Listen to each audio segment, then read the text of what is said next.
Hi everyone, I'm going to tell you about this article called Enrichment of Cancer Stem-like Cell by Controlling Oxygen, Glucose, and Fluid Shear Stress in a Microfluidic Spheric Culture Device. The article is about epidemia's microfluidic device to modulate the therapeutic response to chemotherapies using the non-small cell lung cancer cell lines. A549 that were cultured inside the devices with laminar flow of culture media, taking into account proliferation, apoptosis, and anoikis analysis. This article um, um, was posted in Journal of Science and Advanced Materials and Devices. Okay, let me show you the first picture here. In this picture, you can see the microfluidic device that is composed by several columns that can capture many A549 cells that can later form spheroid.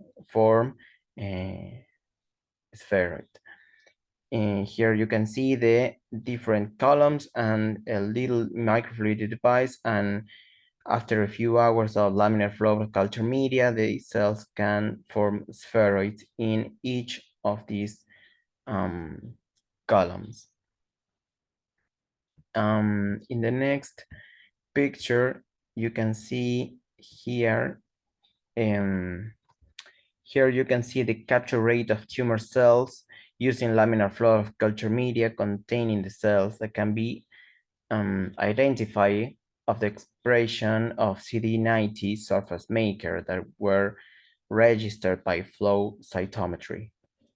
In this picture, you can see that 1.5 microliters per minute are the most efficient flow speed that can be used to capture cells in the device, and significant is more significant efficient than the others flow rates.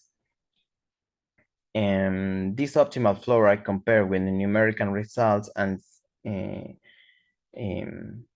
made by simulations, and they did not observe significant differences in 1.5, 2.25, and 3 microliters per minute.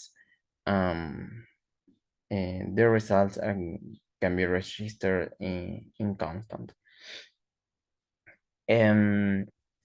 Also, at this flow, they analyzed the expression of cancer stem cells and mesenchymal epidermal transition markers, and that the low flow can generate an increased expression of migration markers expression as vimentin and SEP1. Also, at this flow can be an increase on stem cells markers expression at OCT4 or NANOG. The variations of quiescent and necrotic zones can keep constantly at a faster flow, but both parameters can be reduced. Okay, in the next picture, when they analyze the effect of low oxygen concentration, they observe that an increased amount of cells are in when there are less concentrations of oxygen.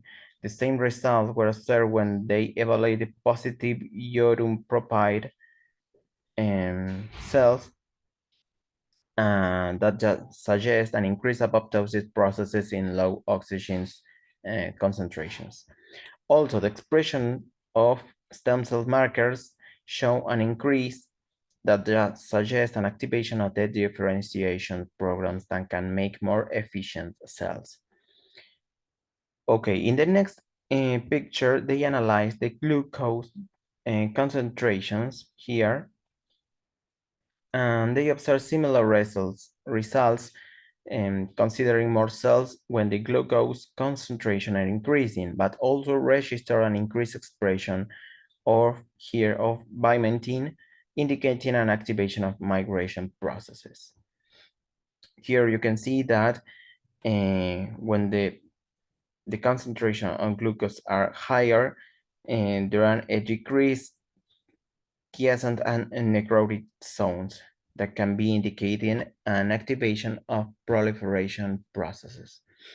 These findings can offer some explanation about the biology of small cells, non-small cell lung cancer, when they are exposed to metabolic and carbon stress. Thank you so much.